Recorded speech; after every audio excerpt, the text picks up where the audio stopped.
Right, so section 6.3 and 6.4 are both on graphing. Okay, so we're going to kind of step back from doing a lot of algebra with it and just look at pictures, okay, how we graph some of these things. Okay, the two functions we're going to focus on in 6.3 are sine and cosine. Okay, sine and cosine are pretty similar, but they're very different than all the other trig functions. Okay, so it's good to kind of look at these two separate and then look at the tangent, the cotangent, all that stuff separate. Okay, and these are called periodic functions. Okay, the reason they're called periodic functions is because what happens is all the y values repeat themselves over a certain interval, okay, over a certain interval of x values. Okay, and I'll show you a picture of sine just so you can see what I mean. Okay, and I'll put that back up. All right, so here's a graph of sine. Okay, anytime we do graph on the calculator, which we'll do a lot of in later sections. Again, this section we really don't need it. Did I show you guys Zoom 7 yet? We use that here. Now, Zoom 7 is anytime you're graphing a trig function, that's usually a pretty good window. Okay, so we use Zoom 7. Okay, and there's a picture of sine. Okay, so basically, let's get a picture of this. Okay, so the definition of a periodic function says that all possible y values repeat themselves over a certain sequence or a certain interval of x values. Okay, well, in this, if you just take a look at what I just traced in red, okay, from there to there. If I go through that red part that I just traced, I hit every possible y value I'm ever going to hit on this graph. Okay? What does it look like the highest value this graph ever hits is? 1. And the lowest? -1. Yep, -1. All right, so if we look at the window, when I did Zoom 7, those are the values that it put in. So the y-axis is going by ones. The x-axis is going by 90s, okay, in degrees. So this is like 0, 90, 180, 270, 360. Okay. Notice when we get back to 360, it's like the graph is going to start over again. So I could just take and copy and paste this left and right forever, and it would give me my graph of sine. Okay. It just starts back over every 360 degrees. Okay. Any questions on that? Okay. And if a graph does that, that's called a periodic function. Okay. So that interval, okay, before the graph starts to repeat itself, that's called the period of the function.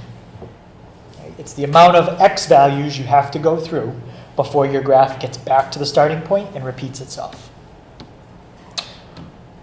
All right. So with this one, I go from 0 to 360, and it repeats itself.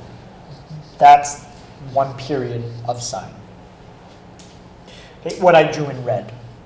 What we actually have up here on the board is about, looks like 2 and part of 1 and part of another one. It's almost 2.5, okay, if these were completed.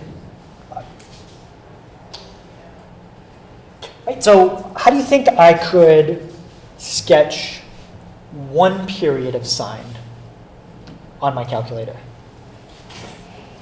What could I have my x min and x max be?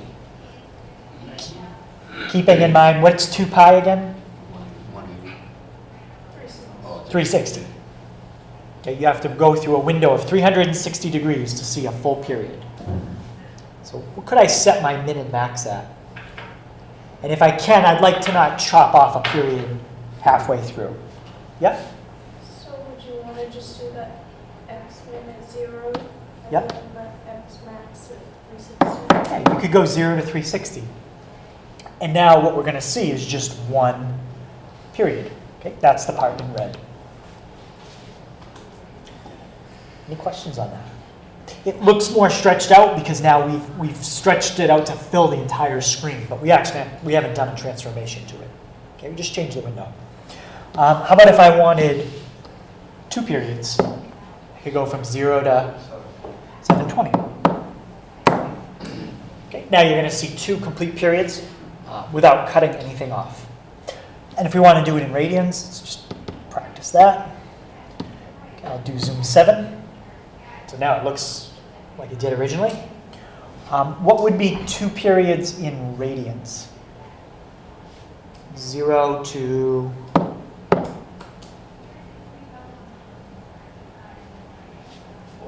4 pi. Okay, if 2 pi is 1 period, double it, and you get 2 periods. You can just type it in as 4 pi, and it'll do the decimal. And there's 2 periods in radians. Okay, any questions on that? So later on, when we get to doing more graphing on here, I'll have you show 2 periods, and it'll say something like, don't cut off half a period like in this one. Okay, it's kind of cut off in a funny spot. Okay, so we try to make it look nice.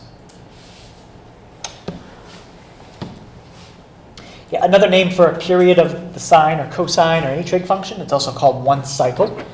Okay, so in red here is 1 cycle of the sine function. We don't use the term cycle in this class as much, but does anybody know where this is used? Especially when you measure something in cycles per second.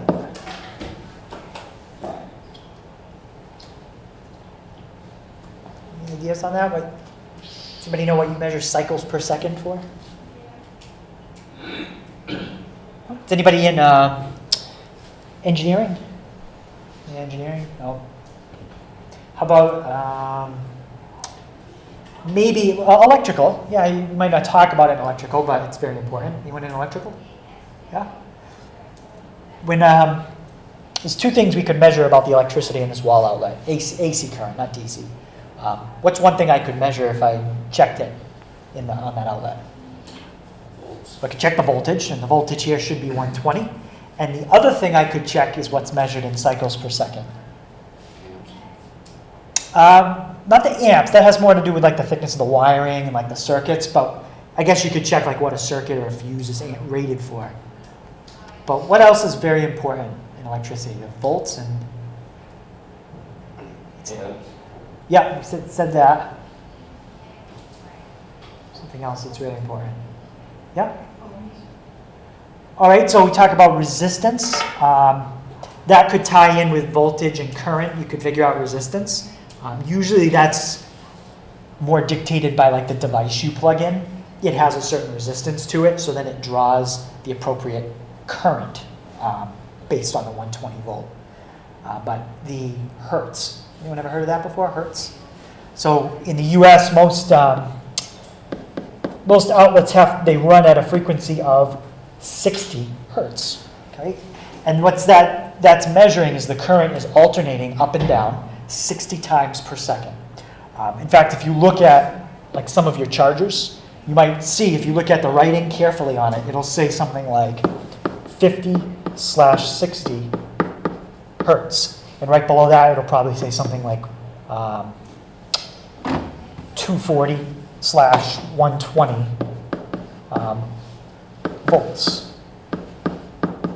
Okay, we're not really focusing on anything to do with voltage here, but we could talk about hertz. Okay, it's a graph, it's a sinusoidal graph.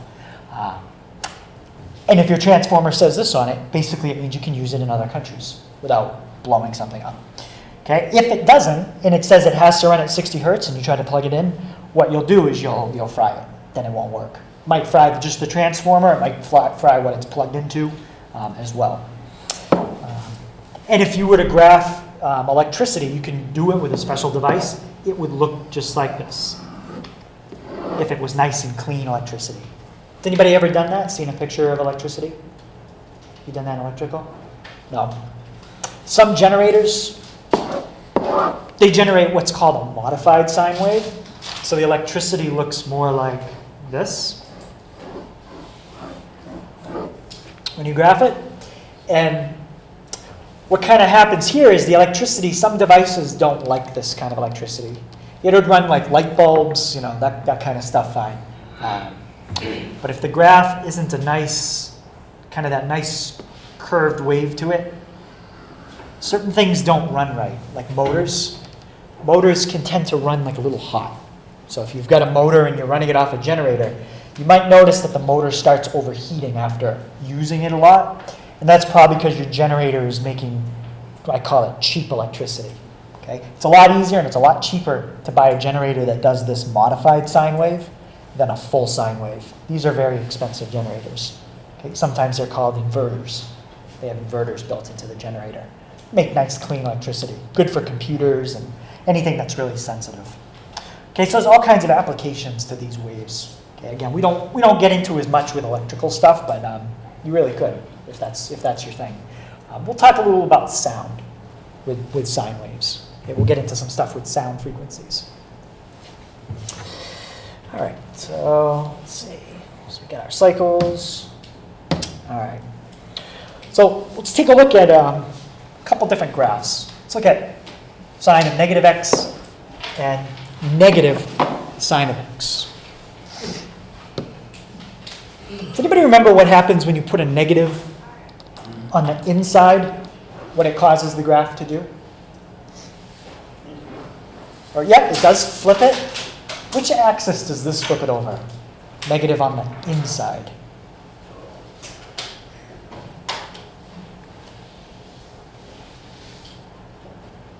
Do you remember? This is going to flip it horizontally. So when you flip horizontally, what axis is that flips over the y? How about when you put a negative in front?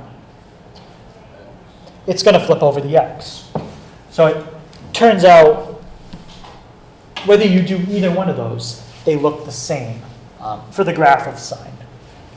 Here's sine negative x, and I'll graph negative sine x.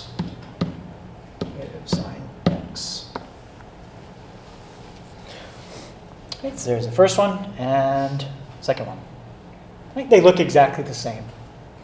And anytime a graph looks the same, when you flip it over the x and the y-axis, that means it's symmetric about the origin.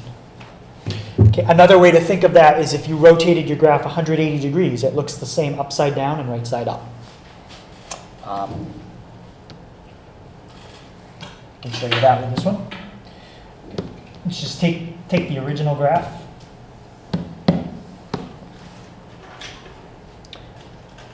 And what I'm going to do is just flip it upside down. So there's the original. Make a copy of it. And flip it upside down. And these two graphs look exactly the same. Okay? That's what it means to be symmetric about the origin. It's another way to think about it. Any questions on that? All right, let's try something with cosine. Okay, so we haven't looked at cosine yet. Okay, that's what cosine looks like. And what's the difference between sine and cosine? If you had to kind of describe it. They're both waves. They both have the same maximum y value, same minimum y value. But how they look different? So how would you describe the difference? Yeah. But does a cosine like start from 1? Yeah, cosine starts at 1. Yeah, where sine starts at 0. How about in terms of like a transformation? What could you do to the wave in blue? Slide it which way? Yeah, if you slide it to the left, how much would you have to slide it? Remember, each unit was how much in degrees?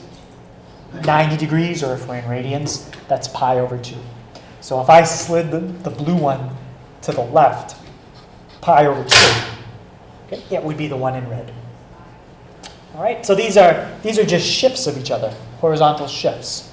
Okay? And that's called a phase shift. It's one of the first transformations we're going to study later today. Okay, so I want to try that same trick with cosine. I want to try graphing negative cosine x and cosine negative x. If this works, then it means cosine is symmetric about the origin. If it doesn't, then it's not. Right, so did we get the same graph this time? No. In fact, these graphs are as opposite as you could really be. The highest point of one is the lowest point of the other. Okay? Yeah, so it almost looks like a strand of DNA or, two things intertwined like that, yeah. Right? But cosine is not symmetric about the origin, but it is symmetric over the y-axis. Okay. Cosine negative x and cosine x. These two things will look the same.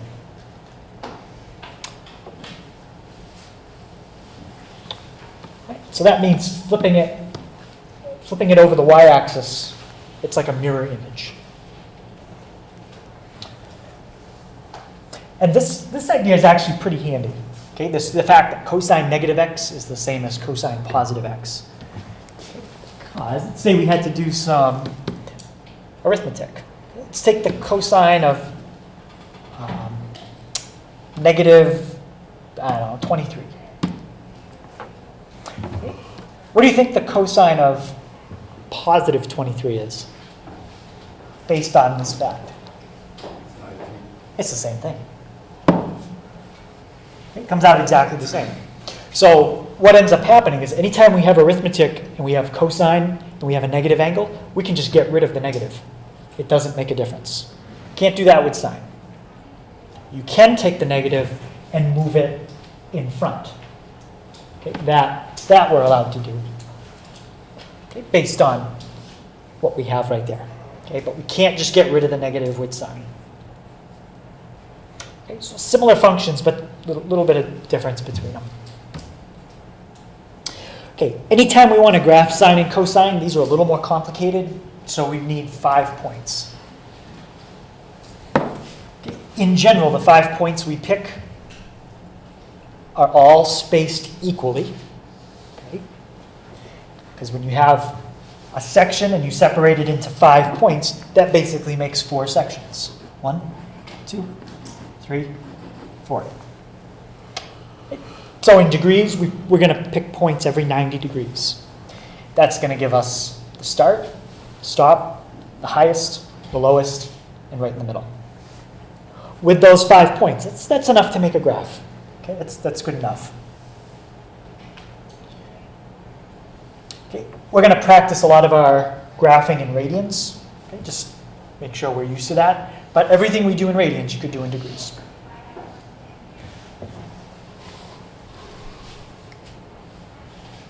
Okay, and for all the problems that we do, in order to figure out where something is translated to, we have to know where it starts. Right? So we're going to write down the starting point for every sine and cosine function. Okay? We're going to use these tables for every problem all week.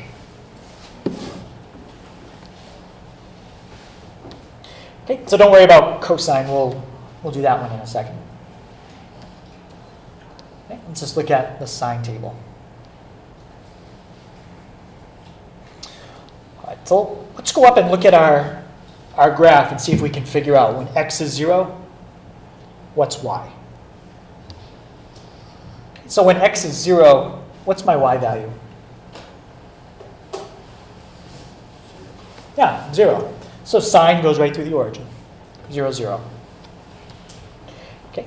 Then when x is pi over 2, okay, what's my y value now?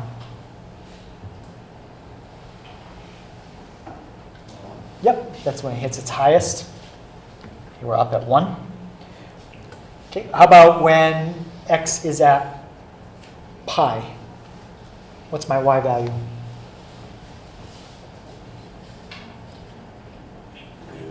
Yep, back to 0. And then 3 pi over 2.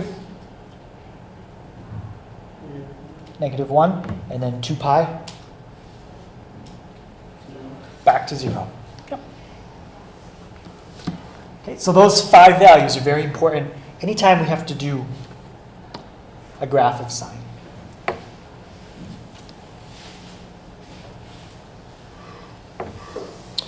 Okay, now let's look at our table for cosine. Okay, same x values, because we're going to pick values equally spaced, every pi over 2 radians. But I think somebody pointed this out earlier. Sine starts at 0. Where did cosine start on the y-axis? It started at 1, and then it went down to Yep, it goes down to 0, and it keeps going down so it hits its lowest value at -1. Then it's going to hit its lowest. It's going to start to come back up. So after -1, what does it hit? 0. And then it's going to end back where it started at 1. Okay, so that's our table for cosine. Okay, so any questions on the original 5 points for sine or cosine?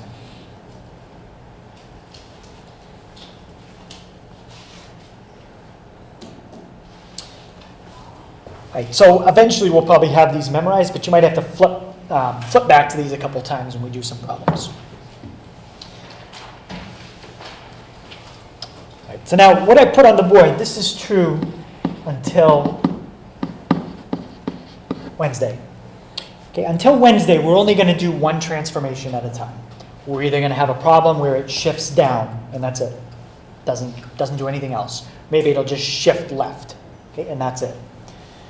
Okay, on Wednesday, we're going to combine multiple transformations. Maybe we'll shift it up, we'll stretch it, and then flip it. Okay, we'll do multiple things at once. Okay, but since these graphs are a little harder, we'll just take it one step at a time. All right, so because for now, today and tomorrow, we're only doing one transformation at a time. One column will always stay the same, and one column will change in terms of those two tables. All right, so if I were to, say, shift something up and down, which column would that affect if I move something up or down? It would affect the y's. All the x's would stay the same. Okay? If I move something left or right, that would affect the x values. In that case, we would keep all the y's the same. Right? So any question on that idea? For now, one column stays the same, one column's going to change. Okay. All right, so everything I just told you, it's basically background information that applies to every trig function we're going to do. Now I'm going to specifically talk about a phase shift. Okay, phase shift is when the graph moves left and right. And you guys already saw an example of a phase shift. When I graph sine and cosine. Okay, and I'm gonna do it in degrees just to make something easier. Okay, but these two graphs that are going to be up here, those are phase shifts. How much did we say one is shifted from the other? How many degrees? 90. Yeah, it's 90 degrees off. Okay, so I'm going to take the one in blue, and I'm going to shift it 90 degrees to the left. Okay, so blue is the graph of sine. How do you think I would shift it left? Plus 90 or minus 90? Yeah, we're going to do plus 90.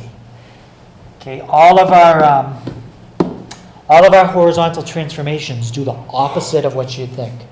Plus shifts left, minus shifts right. Okay, so now if I graph these two, you won't be able to tell the difference between them. They'll be right on top of each other. Okay, so if you gave somebody a graph like this and just said, is it sine or cosine? They don't know. You can't tell just by looking at it. Because it could be sine shifted, or it could be cosine. We don't know. Okay, and what I just did on the calculator shows you what a phase shift looks like. It's when you have x plus or minus a number, and the key is it has to be in parentheses. If I put that 90 on the outside of parentheses, that would be totally different.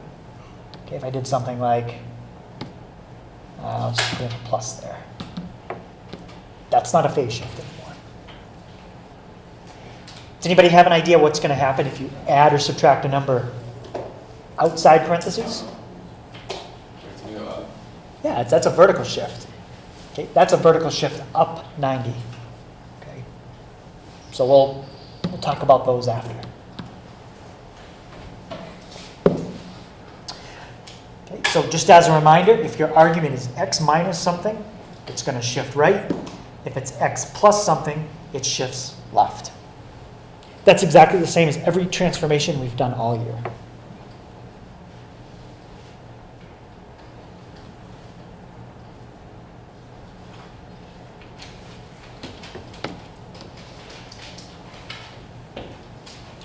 Okay, so any questions on what a phase shift looks like?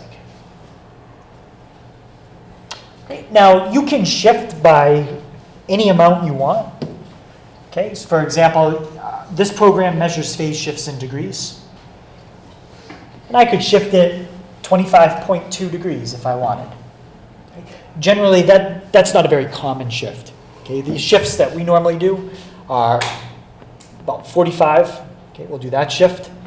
90. Okay, so, well, can't quite get 90, but we do a shift of 90. And we'll usually do a shift of about 180. Okay, so right about there. Those are the common ones we do, but you can do anything you want. Okay. These are just the common ones. And we'll come back and we'll see what a phase shift might sound like in a little bit. All right, so I'm going to tie in every transformation we do into sound, okay, if I can. All right, so remember those original tables we had? With a phase shift, which column is going to stay the same? What column is not affected by shifting left and right? The Y. Yeah. The Y's stay the same. Okay, so in our new table, okay, for our graph, copy down the Y's from your original table. Okay, now all the X's are going to change.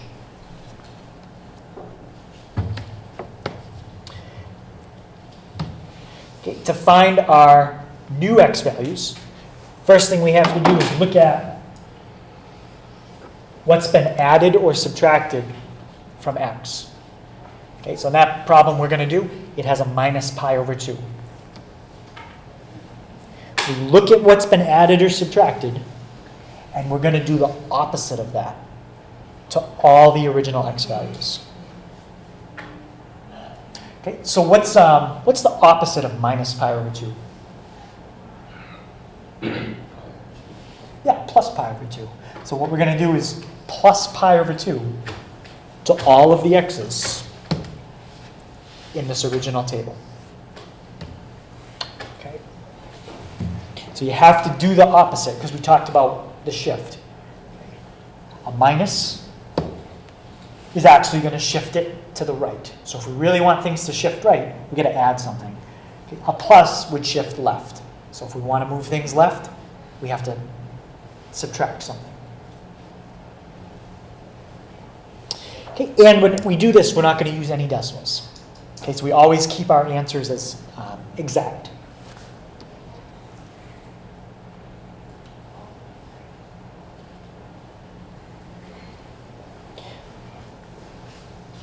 Okay, any questions on those two steps?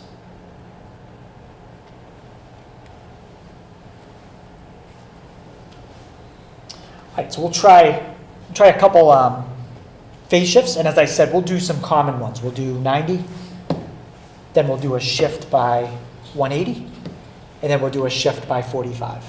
Okay, we'll try one of each. We'll do a couple where we have a plus, and then we'll do our first one where we have a minus. Okay, and then we'll do some sine and some cosine. So we'll try to do a mixture of different kinds of problems. Okay, does everybody have what's on the left? Good. All right, let's look at our first one. Sine of x minus pi over 2. All right, first thing we got to recognize is that's a phase shift. Okay, we've added or subtracted inside parentheses. Okay, since it's a phase shift, what values stay the same? Which ones? Y. Yeah, my y's are going to stay the same. Tom, can you remind me what my y values are? And make sure we're looking at the table for sine.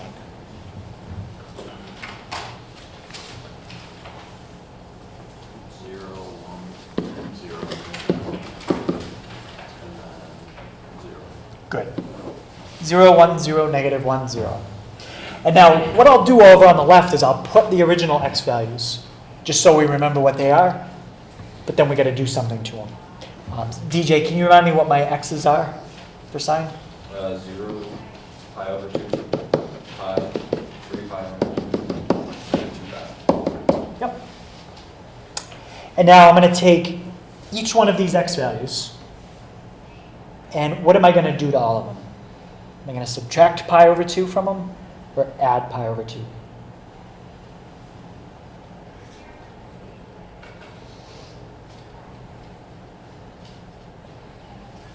Yeah, I'm going to add. Okay? It says, look at your argument and do the opposite of whatever you see in your argument. So we're going to plus pi over 2.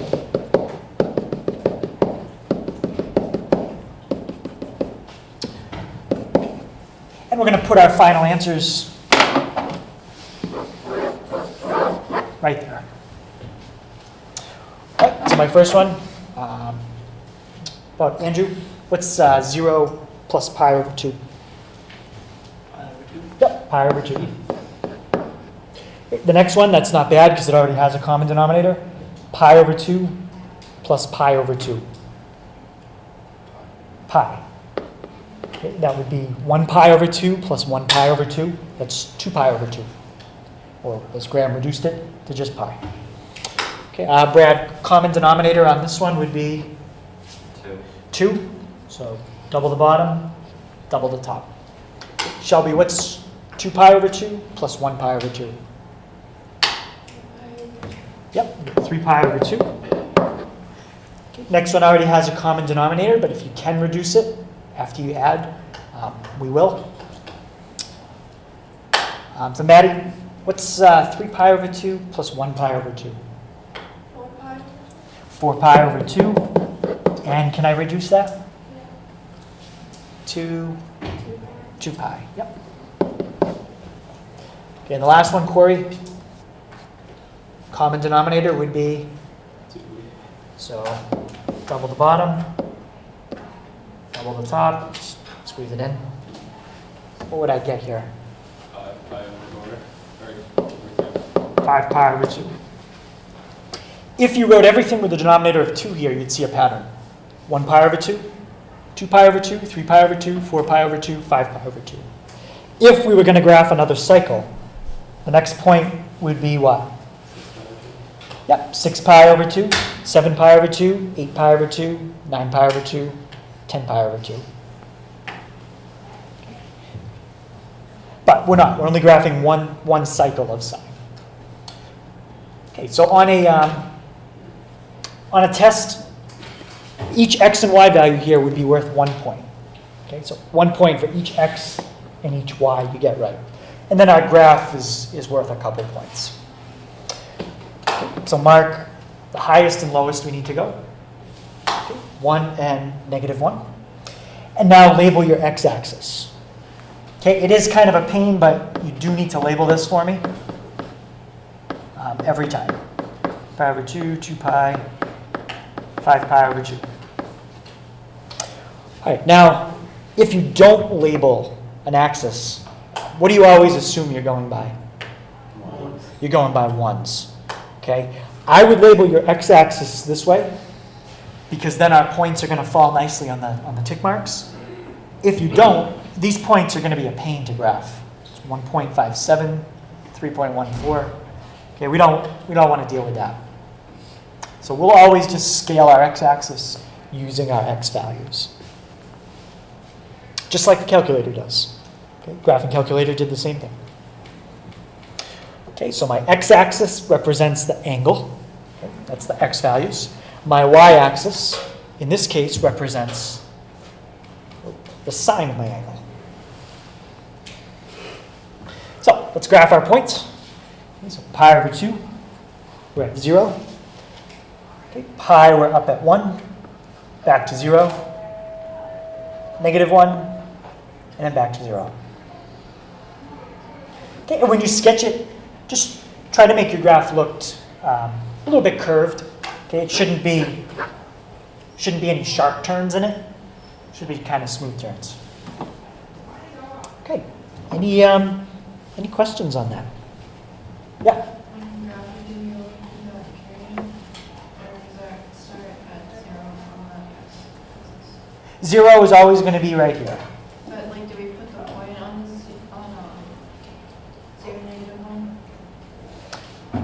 0, -1? So put a point down here. Do we? Not unless the table says to. So 0, -1 is not a coordinate on this graph. Nope. Could be on other graphs, but not this one. Okay, and your original graph would look something like this.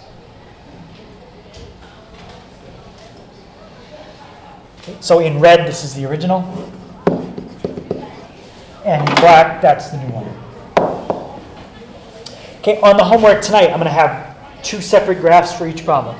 Okay, one for the original, one for the new graph, just so you can see how it moved. Okay. And does the one in black look like a phase shift of the one in red?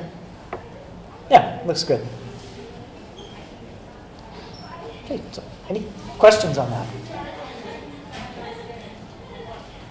All right, so let's take a look at what a phase shift would sound like. Okay. Does anybody have any thoughts what a phase shift is going to sound like as you play it? What's going to happen to the sound? It'll become higher. Higher. Okay, so that's one thing that can change about the sound. When you say higher, you mean like a higher pitch? Yes. Like, like low, high, things like that. Okay. So it could be high or low. And what else can change besides the pitch of a sound?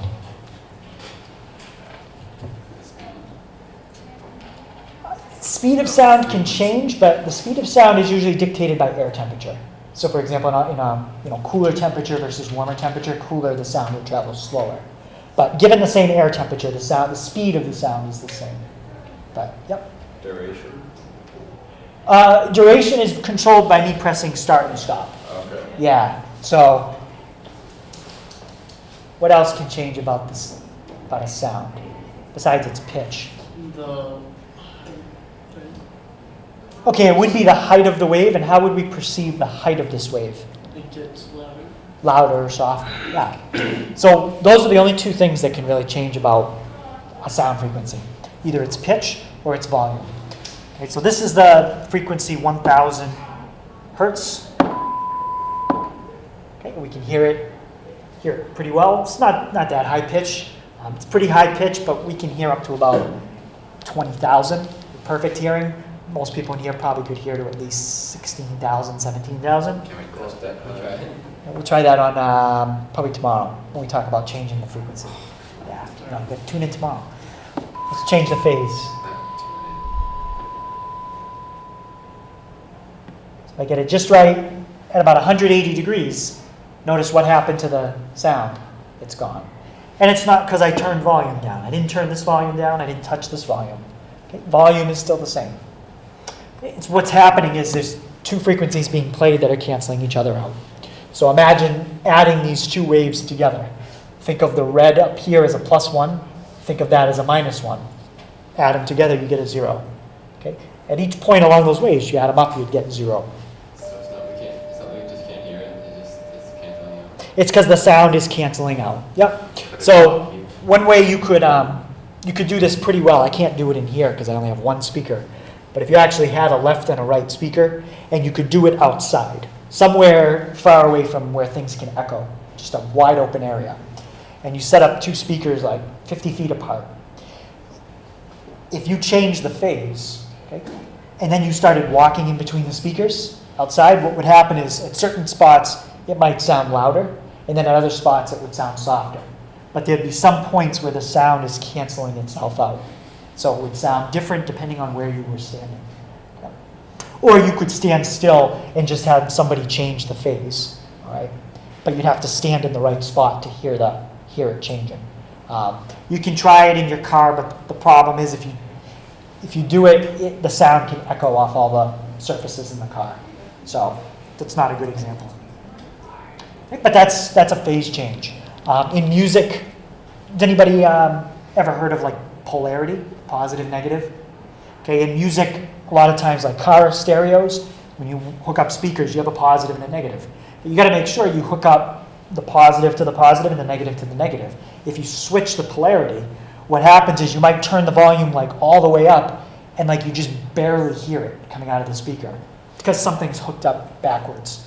All right, you've got it hooked up so that it's fighting itself with the signal. Okay, the polarity's wrong. So that's a similar idea to phase. But that's a phase. And then as I come back in phase, 360 degrees out of phase is basically like I haven't changed the phase at all. Back in phase. Okay, so any question on what a phase shift sounds like? Okay, we perceive it as a change in volume. Okay? But it's really sound canceling sound. Some cars do that. Like high-end cars, they actually cancel engine noise using frequencies to make it sound softer. There's noise canceling headphones. Okay, same idea, they can cancel out certain frequency sounds. So you see this kind of stuff in some technology uses. All right, let's try this one. Cosine of x plus pi. Okay, so why don't you try to take a second and see if you can figure out your table. Okay, figure out what stays the same. Figure out what's going to change. And then just fill in your table, and then we can do the graph together. Let's take a couple minutes. If you get stuck, just let me know. All right, so let's see if we can get our table. All right, let's see. What kind of transformation is this? Yeah, it's a phase shift. It's the only one we've learned about, so of course it's that. How do we know it's a phase shift? What tells you that? Yeah? It's inside of the parentheses. Perfect. When you add or subtract something in the parentheses, that's a phase shift. Okay, because it's a phase shift, DJ kind of gave it away with the fact it's horizontal. What does not change? My x's or my y's? Y. Right, my y's aren't going to change. And be careful, what are my y's for cosine? 1, 0, 1, 0. Yep. One mistake I see a lot of times, people accidentally copy from the wrong table. Okay, so make sure if you're dealing with cosine, use the cosine table. Okay, and my original x's. Well, Steph, can you tell me my original x values for cosine? 0, pi over 2, pi, 3 pi over 2, Perfect. Okay, same x values for sine and cosine. Okay, and Brad, what am I going to do to all of these x values? I'm going to subtract pi. Okay, so some of these are quick. Negative pi, 0, pi. Okay, I need a common denominator to do the other ones. Is it Corey? What's my common denominator here? 2. What'd you say? 2. Yeah, 2. So double it. And Shannon, what's 1 pi over 2 minus 2 pi over 2? Negative pi over 2. You guys are confusing me with your names today. You're not Shannon, but that's okay. I thought I said Shannon. He did. Maybe I didn't. It's okay. Yeah, that's okay. Well, you got the right answer. That's good. All right, so Olivia, what's my common denominator in this case? Yeah, it's 2 again. Double the bottom, double the top. 3 pi over 2, take away 2 pi over 2 is 1 pi over 2. Okay, if you had everything with a denominator of 2, you'd see a pattern. Negative 2 pi over 2, negative 1 pi over 2, 0 pi over 2, 1 pi over 2, 2 pi over 2, 3 pi over 2, 4 pi over 2, so on. Okay, any questions on the table? That's the most important part of the problem. Okay, 1 point for each x and y. And let's make our graph. All right, so this time we need, let's see, negative pi over 2. Let's see, I'm going to write up here pi over 2 and and pi, just so I have room to put -1 and 1. Okay, sometimes because of the way you're graphing and your labels, it can get a little messy, so just label it the best you can. All right, 1, 0, and let's see, -1, 0, and back to 1. All right, this one, it looks almost like a V shape, but remember, it's part of a wave. So try to make it look a little curved. Okay, and what's actually happening right at this point and this point, okay, if you take calculus, you're going to learn that's called a point of inflection. And what's happening there is the concavity is changing. Okay? In this section, it's called concave up. Okay? It's curving upward. In this next section, it switches to curving downward. Okay, it's concave down.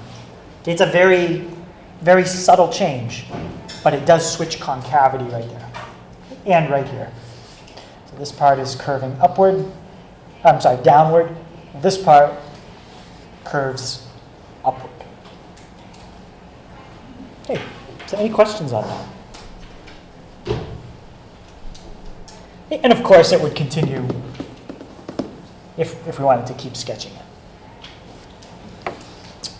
All right, so last one I want to look at is shifting by pi over 4, just because something strange can happen when we graph it.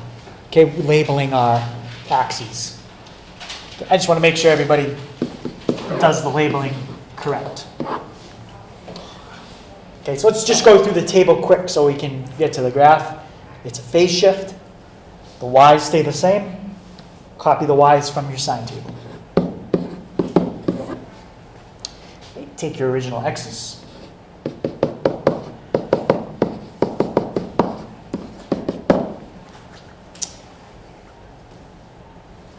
And DJ, what do I do to all my x's here? You're going to subtract pi over 4. Yep, we're going to minus pi over 4.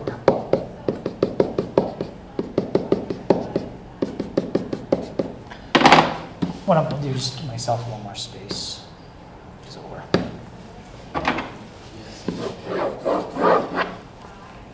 You wish you could do that? Yeah. I know. Sometimes you got to leave a little space. Or you can do the work off to the side. Doesn't matter where you do the work. I just like it on the left. Okay, so first one, that's pretty easy. Negative pi over 4.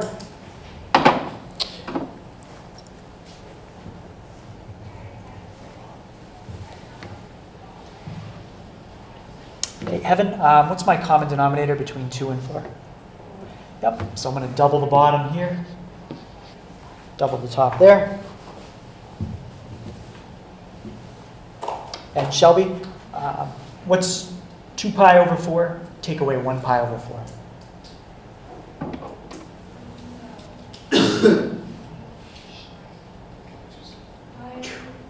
Yep, just pi over 4. Okay, next one, Brad. What do I have to do to get a common denominator here? Make that a 4. Make that a 4. And what's 4 pi over 4? Take away 1 pi over 4. 3 pi over. Yep, 3 pi over 4. And does anybody see the pattern? Look at the numerators. Negative 1, 1, 3, 5. 12? Oh, you were kidding. Okay. That's 5 pi over 4. And the last one? 7 pi over 4. Okay. Or you could find common denominators. You'll get the same thing. Okay. What I want to be careful on is how we set up our labels. Okay, for the graph. Okay, I've got negative pi over 4. Then I've got positive pi over 4. And what's the next one after pi over 4?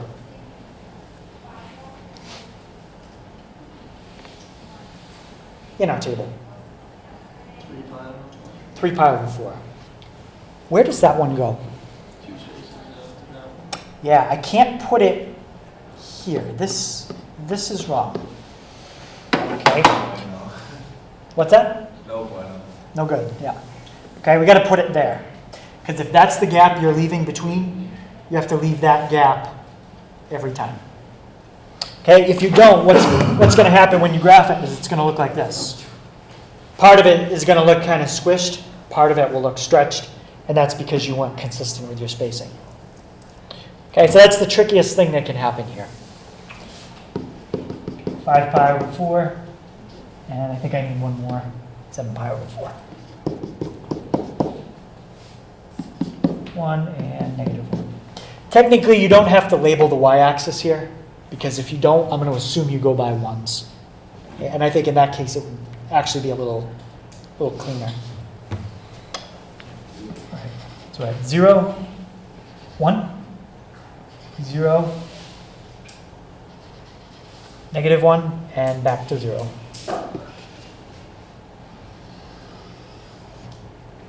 And there's our graph.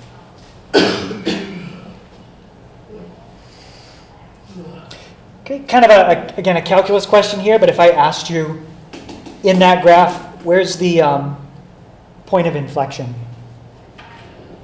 When x is what? I would tell you I'm not a calculus student. I just told you how to find it though. No, 3 pi over 4. 3 pi over 4, very good. Okay, that's where the concavity is switching. It's concave down up until 3 pi over 4, and then it switches to being concave up. Think of concave up, it can hold water, like if you filled it. Concave down, the water would just fall right out of it. Okay. Right. Any questions on that? Is that what the test? Is that going to be on the test? Concavity? No. Probably a bonus question, right? It could be a bonus question, sure. Yeah. All right, so the last transformation we'll do today is the shifting up and down. Okay, shifting up and down is a lot easier because of the numbers we get to work with. Okay, shifting up and down is we're just working with the ones, the zeros, and the negative ones. We don't have to mess with the pi stuff. Okay. So that's what a vertical shift looks like. It has the form y equals sine or cosine x plus or minus a number. The key here is what you're adding or subtracting is outside the argument. Right? So it's like sine of x plus 2. Okay. Cosine x minus 4. Okay. Or even 3 plus sine x. These are all vertical shifts. Usually we like to put the plus 3 at the end, but that's technically okay. So since this is a vertical shift, what direction do you think plus is going to go? Up, minus?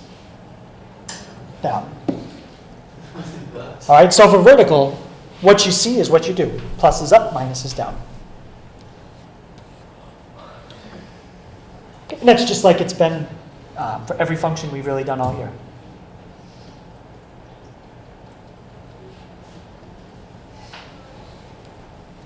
Okay, as far as tying this one into sound, there really is no connection with sound to this. Okay? Even in this program, I can move things left and right. I can stretch things left and right. I can stretch things up and down. But I can't shift up and down. There's no connection really with sound for that. Okay, so any questions on that?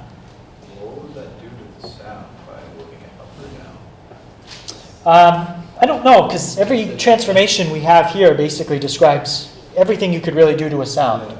You can change the volume of it, you can change the pitch of it, and then you can change the phase of it, which we hear as a volume change. But yeah, shifting up and down, I don't know of any effect that would really have on the sound. I don't know. Pitch is the frequency. The pitch is the frequency. Yeah, the pitch is the frequency of it. Yep. How many times it oscillates per second. Yep. So in this case, 877 hertz means the frequency is oscillating 877 times per second as a sound wave. Yep.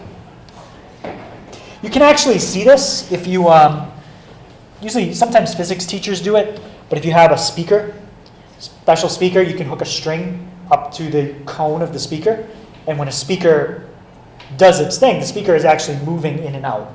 And if you have a string attached to the speaker and then attach it, keep the string pretty tight, but attach it to something like an eye hook or something, just something fixed. As you turn the speaker, if you have a dial and you start turning up the frequency, you'll actually see a sine wave in the string. As the speaker starts to oscillate, you'll see it in the string. It's pretty cool. Is that like That's too that cool thing for with these the classes. car, when you have like the light, right, and you put the camera next to it? Yeah, you can see different things too. Sometimes if you have like a special light, like a strobe light or something, you can pluck a string and see a sine wave. But sometimes the background has to be, I've seen it where it's black and white stripes, and you like spin this wheel really fast behind a string, and the black and white stripes do something so you can see the sine wave. It's weird. Yeah. Yep. So if you have physics and you ask your physics teacher, you might do something like that when you study frequency. It's pretty neat. All right. So for a vertical shift, okay, what values are going to be unaffected? X's. Okay, the X's stay the same. And what's really nice about X's staying the same? Those are the hard ones. Those are the harder ones, right? Those are the pi over 2s, the pi's. So all we have to do now is work with the Y values. Could do that. Okay, and the Y values are easy because they're all ones, negative ones, and zeros. Okay, and all you have to do a vertical shift is take whatever's been added or subtracted to the end of the function and add or subtract that to all your original Y values. Do not do the opposite. If you see a plus 2 on the end, do a plus 2. If you see minus 7, do a minus 7. Okay, don't do the opposite here. Okay, so there's an example of a vertical shift. Can somebody tell me, how do we know that's a vertical shift and not a phase shift? What's the difference? Phase shift, it would be parentheses with X. It would be like WX. Yeah, if it was a phase shift, it would have to be the X and the 2 in parentheses. 2 is kind of a weird amount to shift by. You could, but we usually shift by 45, 90, or 180 degrees. Those are the 3 we just did. Okay, what if I did put parentheses around the X like that? What would that be now? Same thing as phase shift or vertical shift? Or it's a vertical shift. That's a vertical shift. Putting parentheses around the X is unnecessary. What about like that? Same thing. Yep. So unless you have a parenthesis around the X and the 2, it's not a phase shift.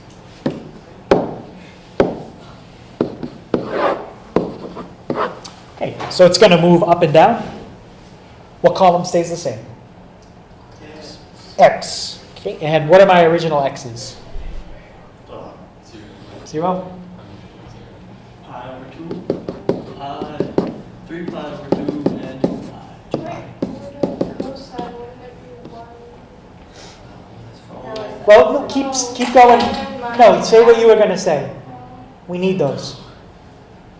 What were those values you were going to say? Yeah, the 1. 0,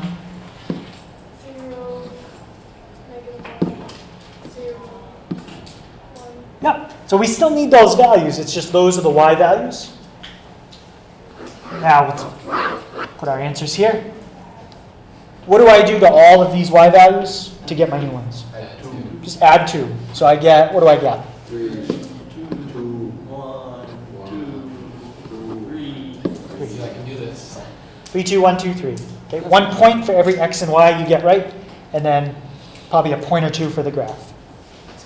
Okay, so now you do have to label it. Okay, pi over 2, pi over 2, 2 pi. Technically, you don't have to label your y-axis, because if you don't, I'm going to assume you go by 1s anyway.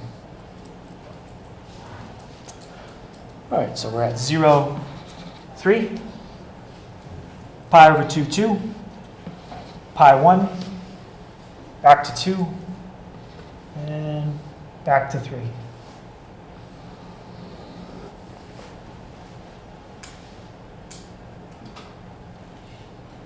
Great. Is there any questions on that? Okay, just to remind people, we understand that it doesn't really start here and stop here. It goes forever in both directions. People, okay. All right, we're only sketching one, what do we call that? Cycle. One cycle, one period of it. Yep. If we wanted to sketch more, just copy and paste that left and right, basically. Okay, questions on that one? All right, so let's finish up with our last one.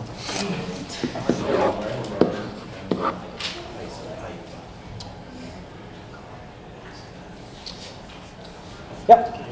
Yep. Okay, so what kind of transformation is our last one? Yep, vertical shift. We know that because we don't have parentheses around the x and the -3. Okay, vertical shift, we just said, which column stays the same? X's. That's great because those are harder to work with. Now, if you don't have the y values for sine memorized, it's probably a good idea to just write them down rather than do it in your head. So what are these y values? 0?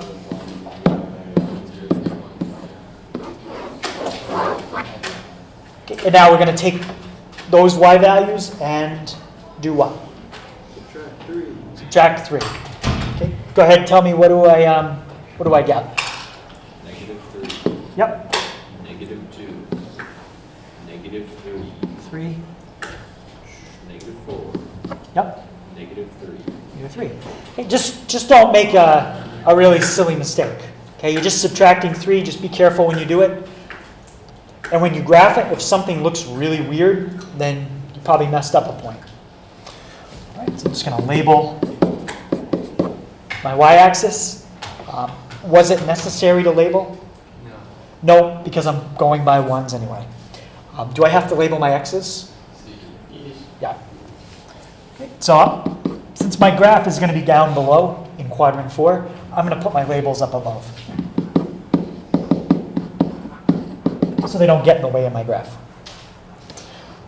All right, so 0, -3. And you know what? Just to kind of make it easier, I'm just going to put some grid lines in. On yours, it'll be set up with grid lines already. Okay, and let's make those there. All right, and you know what? Let's put some this way too.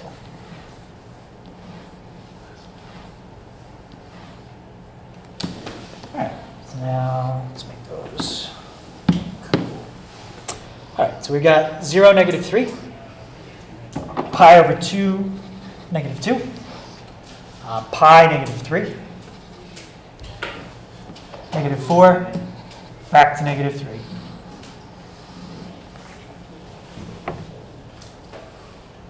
Okay, any questions on that?